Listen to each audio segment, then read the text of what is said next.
Sebelumnya saya memperkenalkan diri, saya selaku konselor yang bertugas pada pagi menjelang siang hari ini. Nama saya Adit. Kita perkenal singkat dari saya. Judul layanan kita pada pagi hari ini pentingnya regulasi. Baik, sebelum kita mulai layanan kita pada pagi menjelang siang hari ini, saya akan memimpin doa terlebih dahulu. Sebelum kita mulai layanan kita pada pagi kali ini, alangkah baiknya kita berdoa menurut kepercayaan agama masing-masing. Berdoa dimulai.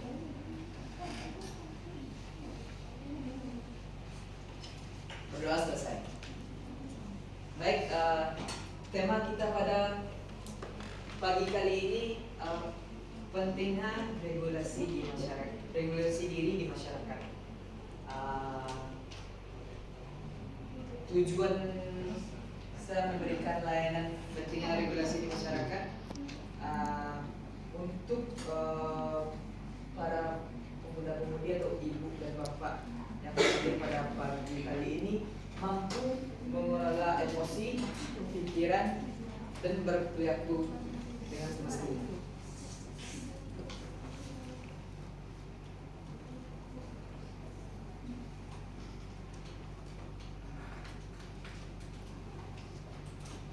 Dalam kehidupan sehari-hari kita dihadapkan berbagai situasi yang pasti menyulitkan bapak ibu sendiri, seperti pengendalian diri,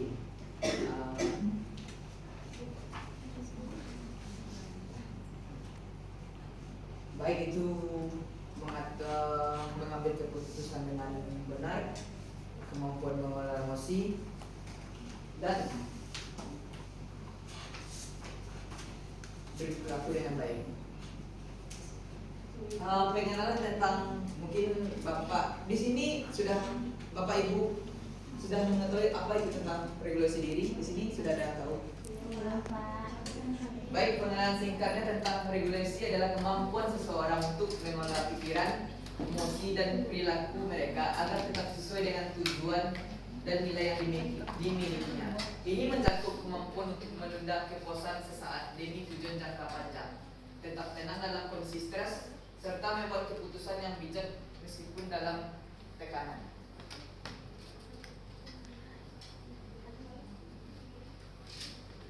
Sebelumnya, seberapa penting sih regulasi diri untuk masyarakat? Di sini bapak ibu semuanya pernah mengelola emosi belum? Seperti apa? Ada yang bisa menjawab? Baik, silakan. Mungkin kalau saya Kak, mengelola emosinya seperti menahan amarah untuk membuat kewajiban emosi. Baik. Ada yang ingin mau menambahkan lagi? Baik, silakan. Saya pernah Pak, saya pernah merasa marah saat disalahkan dalam kelompok Pak. Tetapi saya memilih untuk tenang, menarik nafas dan menyampaikan pendapat dengan baik agar tidak terjadi konflik. Baik, pendapat yang bagus dari dua ibu-ibu pada pagi kali ini, yang dimana dia telah melakukan regulasi diri seperti menahan amarah yang berluap-luap kata Ibu Ivo tadi dengan Ibu Bella tadi. Itu contoh kemampuan mengendalikan emosi. Itu salah satu bentuknya. Di sini ada yang mengelola pikiran ada.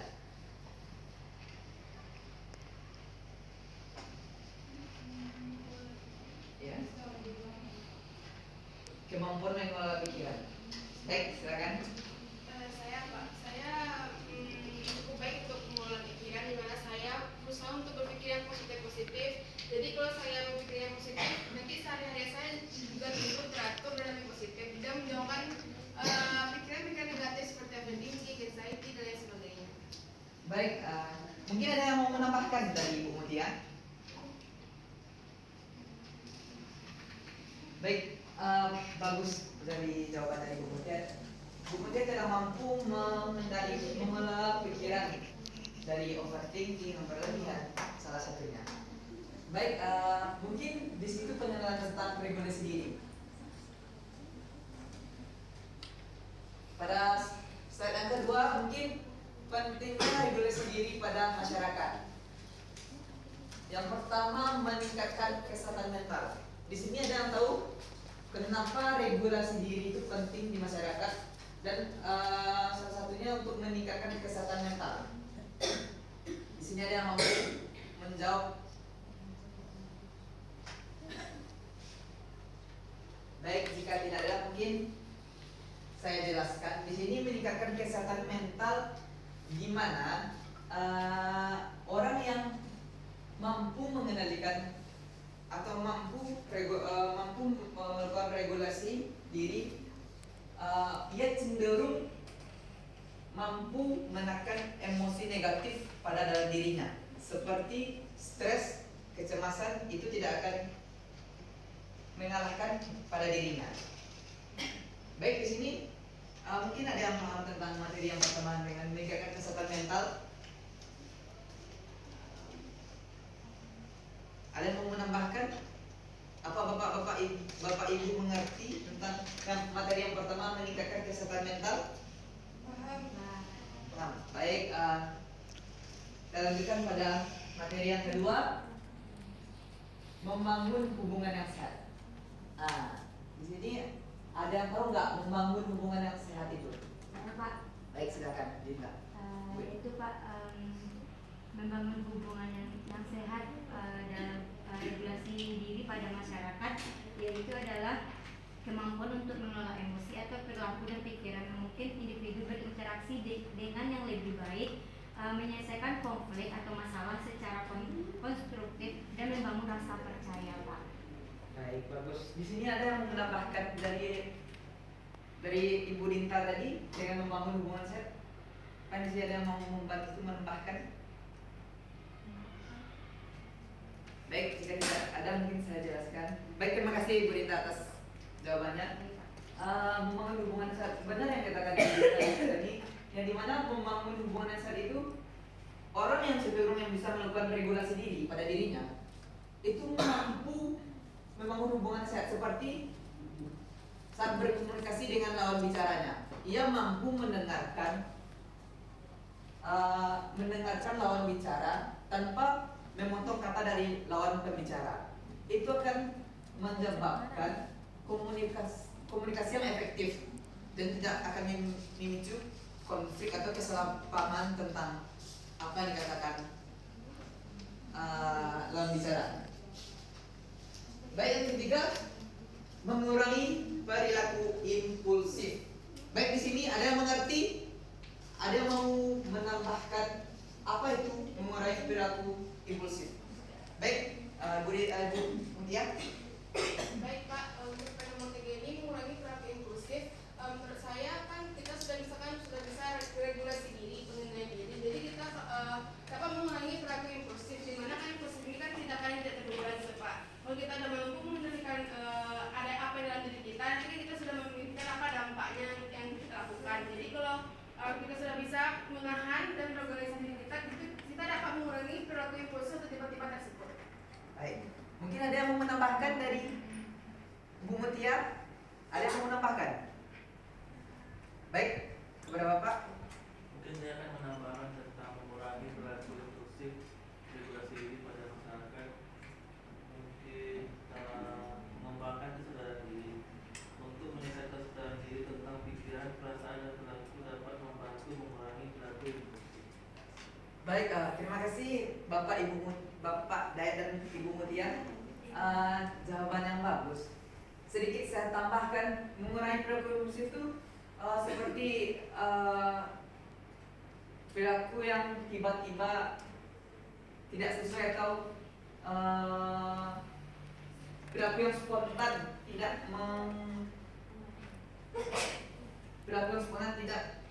melihat apa yang terjadi ke belakangnya. Seperti ibu-ibu nih. Di sini siapa yang sering belanja online di Shopee? Banyak kan? Saya, Pak. Banyak kan? Iya, Pak. Padahal ibu membeli barang itu sesuai kebutuhan atau tidak? Kayak Sesuai, Pak. ada sesuai, ada juga yang kayak lucu-lucu gitu. Kalau tidak sesuai berarti kan Iya. itu tidak termasuk dalam regulasi diri kan? Iya, Berarti Pak. dalam mengelola pikirannya itu belum kan? Iya. Mungkin untuk ibu-ibu yang suka membeli barang di online, lebih baik dipikir-pikir terlebih dahulu apakah barang tersebut dipakai atau tidak untuk jangka panjang, atau sekedar cuma jadi boneka dilihatin aja kan, itu Ya. mubazir aja kan? Iya, Pak. Baik. Baik, yang keempat, mendukung prestasi akademik. Untuk bapak-bapak yang kerja, ibu-ibu yang kerja, serta pemuda-pemuda yang ada di sini, mendukung prestasi akademik seperti orang yang mampu dalam meregulasi dirinya, itu akan mampu mengelola waktu sehingga itu tidak akan terjadi stres, kecemasan pada dirinya. Orang yang pandai regulasi diri dalam mendukung prestasi akademik itu mampu mengelola waktu dengan baik, sehingga dalam pekerjaannya pun mampu menghandle semua pekerjaannya sehingga tidak ada yang menumpuk-numpuk. Itulah dari saya, mungkin dari mendukung prestasi akademik. Mungkin ada yang mau menambahkan nggak?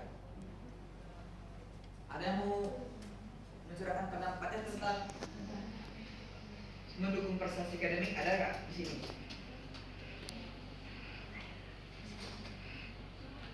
Baik, kalau tidak ada mungkin Bapak dan Ibu mungkin paham ya. Sudah paham tentang mendukung prestasi akademik? Sudah paham atau belum? Sudah, Sudah, Pak. Yang kelima, menumbuhkan ketangguhan dan disiplin. Baik, orang yang mampu meregulasi dirinya itu akan menumbuhkan keteguhan dan disiplin. Orang yang bisa dalam regulasi ini, dia itu tidak akan tidak cepat untuk menyerah. Dia akan gigih untuk melakukan apa yang diinginkan, serta tidak terpengaruhi oleh lawan atau orang yang menjelek-jelekan dia. Dia akan fokus pada apa yang diinginkan serta tidak memperdulikan. Disitulah keteguhan. Sehingga disiplin ini dia mampu mengatur waktu untuk tidak menunda dalam hal apapun, sehingga tidak akan terjadi gangguan psikologis seperti kecemasan dan stres. Baik, dalam selain kedua pentingnya regulasi diri pada masyarakat ini, ada yang mau ditanyakan nggak? Apa sudah paham semuanya? Insya Allah paham, Pak. Baik, terima kasih Bapak Ibu semuanya. Mungkin yang ketiga, dampak tidak ada regulasi diri pada individu atau masyarakat. Yang pertama, gangguan psikologis. Ada yang tahu nggak dampak yang pertama? Gangguan psikologis. Baik, silakan Bu Mutia. Saya Pak, menurut saya dampak tidak adanya regulasi diri dalam hubungan psikologis ini itu ketika seorang tidak bisa mengatur apa yang ada dalam diri mereka. Misalkan mereka ini selalu berpikiran, selalu cemas gitu Pak. Jadi kalau tidak ada regulasi dirinya, mungkin bisa depresi berat ataupun dan lain sebagainya untuk dari gangguan psikologis. Baik. Mungkin ada yang mau menambahkan dari gangguan psikologis? Baik, jika tidak ada, benar yang katakan Bu Mutia, itu akan menyebabkan seperti stres, kecemasan, karena tidak mampu mengelola pikiran dengan baik, sehingga itu akan terjadi stres dan depresi. Yang kedua, terjadinya perilaku yang menyimpang. Ada yang tahu nggak di sini? Terjadinya perilaku menyimpang. Silakan Bapak dan Ibu, pemuda-pemuda di sini. Ada yang tahu nggak? Baik, silakan Ibu Jihan. Mungkin maksudnya itu selalu menyimpangku dapat merusak hubungan dengan orang lain termasuk keluarga, teman, dan kolega. Baik, terima kasih. Mungkin ada yang mau menambahkan lagi nggak? Dampak kejadian perilaku menyimpang. Baik, mungkin sedikit saya jelaskan. itu akan terjadi perilaku menyimpang jika tidak ada regulasi pada diri. Seperti contohnya, bapak-bapak mungkin atau ibu-ibu mungkin sering lah mengendarai sepeda motor menerobos lampu merah. Sering nggak di sini? Ketahuan kan? Tadi tes Iya Bu Tesi, Iya. ketahuan kan? Berarti regulasi pada dirinya mengelola pikiran itu belum matang. Jadi banyak yang terjadi pada masyarakat kita, banyaknya patologis yang terjadi, penyakit-penyakit di masyarakat sehingga melakukan terjadinya perilaku menyimpang. Contohnya seperti judi online, orang-orang yang dalam disebut yang seperti di orang di lapas atau rutan narapidana itu kemampuan mengolah emosi atau mengolah perilakunya belum matang. Sampai di sini tentang perilaku menyimpang ada yang paham? Apa? Ada yang mau ditanyakan nggak?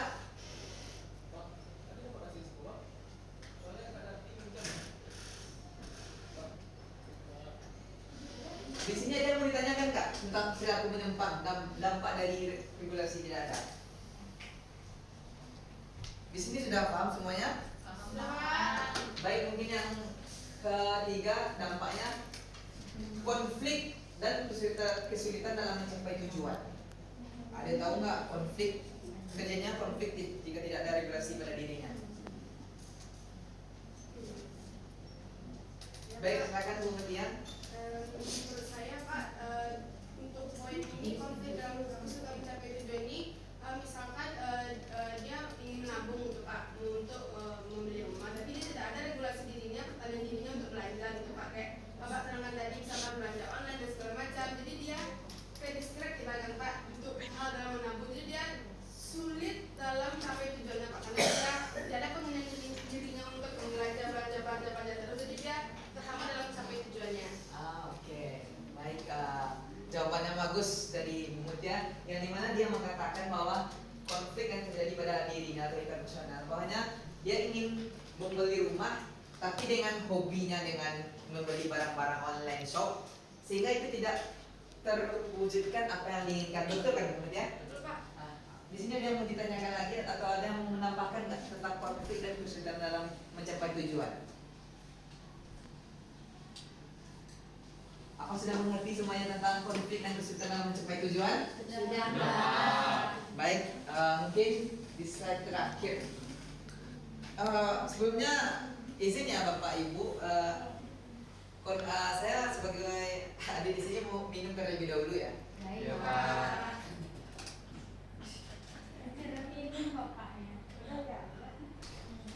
Baik,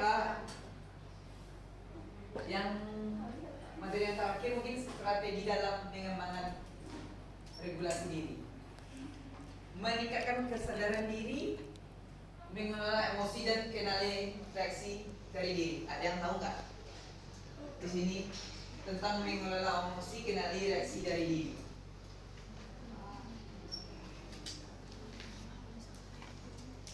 Ada yang tahu nggak?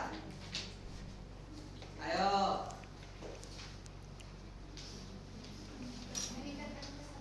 Oh baik, Bapak Nov.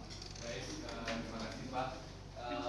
Meningkatkan kesadaran diri ini biasanya berupa itu proses memahami diri secara lebih mendalam, termasuk pikiran dan rasa kekuatan, kelemahan dan bagaimana tindakan kita mempengaruhi orang lain.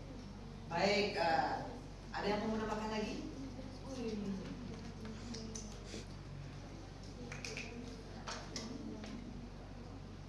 Baik, jawabannya bagus dari Bapak Eno.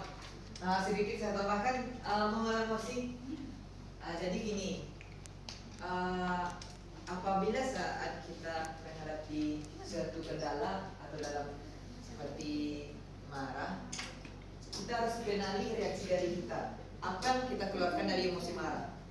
Bisa saja kita memukul. Itu baik atau tidak?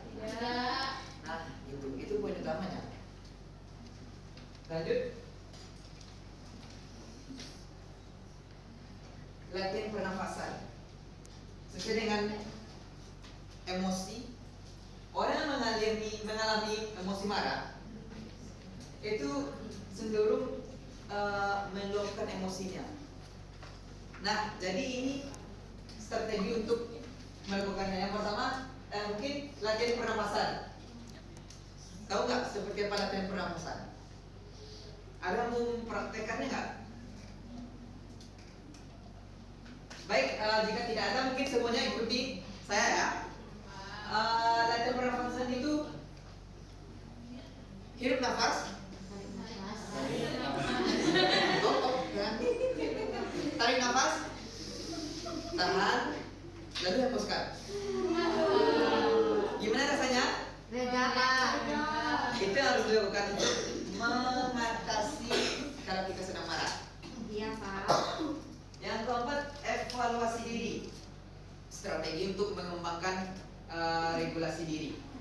Kenapa ada evaluasi diri? Siapa ada yang tahu? Kenapa di sini ada evaluasi diri? Baik, Ibu Abel. Menurut saya dengan evaluasi diri ini seorang individu dapat lebih memahami dirinya dan dapat mengembangkan kemampuan untuk mengelola emosinya dengan lebih efektif. Baik, terima kasih Bu Abel. Bagus jawaban dari Bu Abel. Evaluasi diri itu apabila individu jika sudah mampu meregulasi pada dirinya, dia akan mengevaluasi dirinya. Mungkin dalam sehari-hari seperti evaluasi diri seperti apa yang dilakukan dalam kehidupan sehari-hari itu, dia akan mengevaluasi sudah dilakukan atau belum, ada yang salah atau belum dengan kegiatan yang dia lakukan.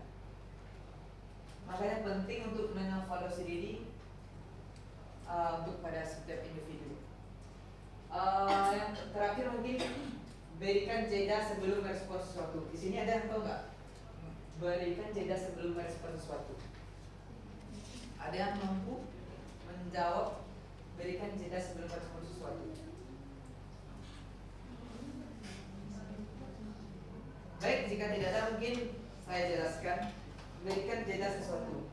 Contohnya apabila ibu dan bapak terjadi suatu konflik atau konflik lebih tepatnya, bapak harus melihat dulu atau ibu harus melihat dulu seperti apa yang dia katakan sebelum kita merespon suatu peristiwa. Seperti contohnya pada dalam hal keadaan marah, seseorang yang akan marah itu tidak memberikan jeda pada dirinya. Makanya di sini dikatakan berikan jeda sebelum merespon sesuatu. Apabila kita melakukan mendengar sesuatu yang ucapan yang tidak enak, alangkah baiknya kita jangan merespon terlebih dahulu. Jeda sesuai yang saya katakan tadi, kita bisa melakukan latihan pernapasan. Bisa dimengerti? Baik, mungkin itu layanan kita pada pagi ini. Sebelumnya saya akan bertanya kepada Bapak dan Ibu, pemahaman seperti apa yang Bapak Ibu dapatkan dalam materi ini? Ada yang bisa bantu menjawab? Baik, Bu Matia, silakan. Baik Pak, pemahaman saya dari materi layanan Bapak berikan sekarang ini tentang regulasi diri ini, saya dapat memahami bahwasanya penting sekali kita berpikir dulu sebelum bertindak gitu Pak, dan berpikir juga sebelum kita melakukan kayak seperti marah atau apa gitu Pak. Kita harus memikirkan dampaknya gitu dulu, misalkan baik atau tidaknya, bagus tidaknya, dan kemudian juga untuk mengevaluasi diri kita untuk kedepannya gitu Pak. Misalkan kalau dulu kita langsung marah itu dampaknya negatif sekali, ketika situasi kita dapat memikirkan terlebih dahulu apa tindakan yang dapat kita lakukan dengan cepat. Baik, jawabannya bagus dari Bu Mutia. Benar yang dikatakan bahwa pentingnya regulasi diri itu kita mampu mengelola emosi, pikiran, dan berperilaku sehingga tidak terjadi tindakan yang tidak menyenangkan. Mungkin itu dari itulah materi layanan kita kasih kepada Bapak dan Ibu telah mendengarkan materi yang saya berikan. Mudah-mudahan materi ini bermanfaat.